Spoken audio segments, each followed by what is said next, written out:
Good day everyone. We will going to discuss the chapter 17, Training for Self-Government in 1907 to 1921. Chapter 17, Training for Self-Government in 1907 to 1921. With the existence of general peace and order, the Americans had the opportunity to put into practice what their leaders in Washington had promised. Number one, to give the Filipinos the benefit of wise and just administration.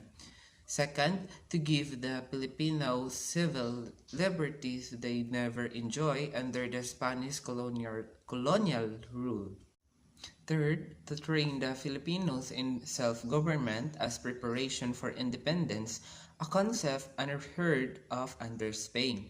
But like other colonial pronouncement, such promises could mean two things.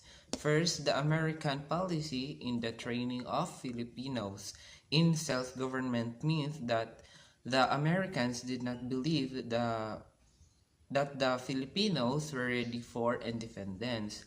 Second, it also means that the Americans were not yet willing to give up the Philippines as their colony.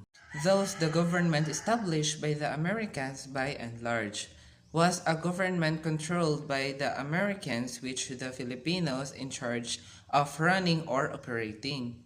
Filipinos who were wealthy and educated, pro-Americans and westernized in their lifestyle. The Americans took several steps to train in Filipinos for self-government before the grant of independence. First, they passed the Cooper Law or the Philippine Bill of 1902. This law was responsible for the establishment of the Philippine Assembly, which gave Filipinos the right to be represented in the lawmaking body through their elected delegates to the Assembly.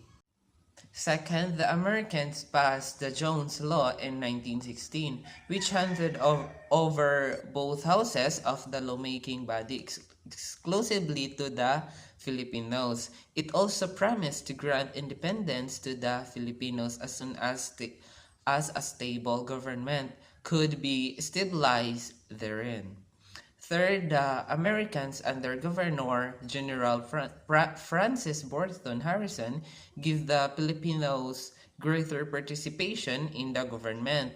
This was done by employing trained Filipinos in law and high positions in the government. This process was called Philippinization. Fourth, the American Congress passed the Tithings McDuffie Act in 1934, which provided for the establishment of a transition government called Commonwealth.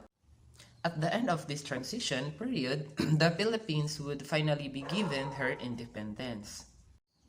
The Philippine Commission, which was the lawmaking body during the early years of American occupation, the Philippines passed the Municipal Code Act. The municipal government was to be administered by the following elected officials: the municipal president, the municipal vice president, and, and the municipal council. Then these officials were to be elected every 2 years. Then the government reorganization to make the reorganization of local governments effective and systematic. A committee composed of 2 Filipino lawyers and 3 American military officers was created. This committee formulated plans for the reorganization of the municipal government throughout the areas under the American jurisdiction. The qualified voters were males 23 years old and over, was resided in the municipality for at least 6 months, had held a position in the town government during the Spanish period, or owned property worth 500 pesos or paid taxes worth 30 pesos a year. And who could speak and write in English or Spanish, this law was restrictive because it only granted the highly educated or proper-paid males the right to vote. The women, the poor, and the less educated people were not given the same right. The effect of such law to perpetuate the rule of the principalia or elite groups. The Philippine Commission also recognized the provincial government by passing the Provincial Code Act. According to this law, the provincial government was to be administered by a board composed of a governor, a treasurer, and a supervisor.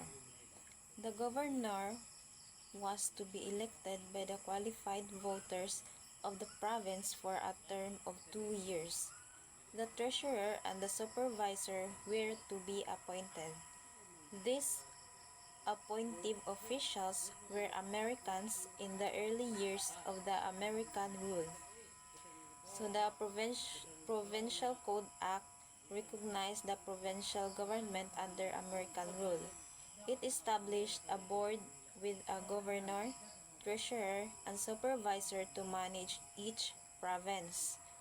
The governor was elected by the people, while the treasurer and supervisor were appointed, usually Americans, in the early years. The Civil Service. In 1900, the Philippine Commission passed the Civil Service Act. According to this law, all government shall be placed under the administrative control of the Bureau of Civil Service. The introduction of the civil also set up the merit system in which individual positive qualities and abilities and nothing else counted when it came to promotions. So the Civil Service Act of 1900 placed all government employees under the Bureau of Civil Service.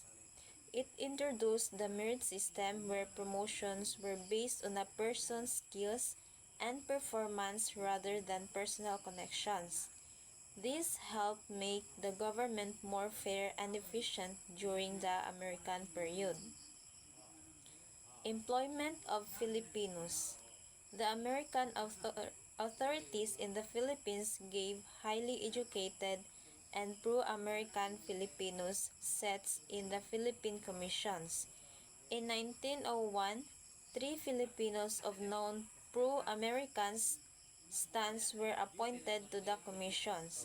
These Filipinos are Trinidad H. Pardo D. Tavera, the founder of the pro-American Federal Party. Next is Jose Lozoriaga and Benito Ligarda. When Francis Burton Harrison became Governor General, he increased the number of Filipinos in the commission. The first Chief Justice was Cayetano Arellano. The Harrison appointment. During the presidential elections of 1912, the Democratic Party candidate Woodrow Wilson announced an opposite view. He was in favor of granting independence to the Philippines. Wilson was elected president and soon after he sent an investigator to the Philippines to study conditions of the country. The investigator, Henry Ford Jones, reported to Wilson that the Filipinos had the capacity to govern themselves. Wilson, in order to show his good faith in favoring independence for the Filipinos, he appointed Francis Burton Harrison of New York as Governor General of the Philippines. Harrison was known to be sympathetic to Filipino aspirations. So when President Woodrow Wilson took office in 1912, he supported granting independence to the Philippines. To show this, he appointed Francis Burton Harrison as Governor General, who was known for supporting Filipino self-governance and independence. Philippinization under Harrison. Philippinization, or the placing of the government the hands of Filipino administrators, was Governor Taft's idea. His policy of the Philippine for the Filipinos was the beginning of Philippinization. So, Philippinization was the policy of giving more government positions to qualified Filipinos. It began under Governor Taft's idea of the Philippines for the Filipinos. This policy allowed Filipinos to gain experience in running their own government. So, the Jones Law.